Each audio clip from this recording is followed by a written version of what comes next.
Nagugutom ka na ba? Kasi ako oo eh. Hala, ako din eh. Ako din. Ako din. Oo, ako din. Ako din. Ako din. Ay, pero anong kakainin natin? Mahilig ba kayo sa Chinese na pagkain? Oo, mahilig ako dyan. Paborito ko nga, siomai eh. Sa akin naman, siopaw. Ako naman, sobrang hilig ko sa hakaw. Ay we, ang paborito ko ay lumpiang Shanghai. Masarap nga yan. Pero sa akin, mahilig ako sa xiaolongbao. Alam nyo, masarap yan lahat.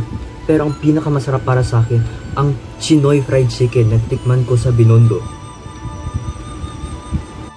Ah, Binondo. Narinig ko napakasarap ng pagkain dyan. Maraming masasarap na restaurant gaya ng Masuki, Dongbei at Chuanki. Talaga? San ba yung Binondo na yan? Ang Binondo ay nasa Manila.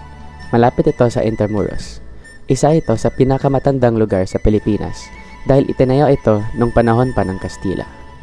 Oh, mukhang maganda dyan ah. Parang mayaman sila sa kultura ng mga Filipino-Chinese. Uy, di ba stuffed Chinese ka? Oo nga no, kaya mahilig ako kumain ng Chinese food.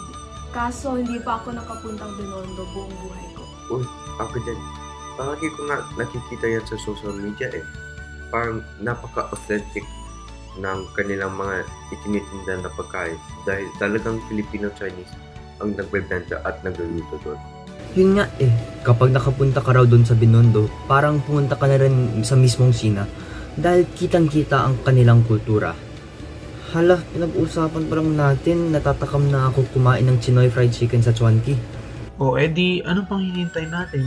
Pwede tara na, punta na tayo sa Binondo. Hala be, ang init kaya doon.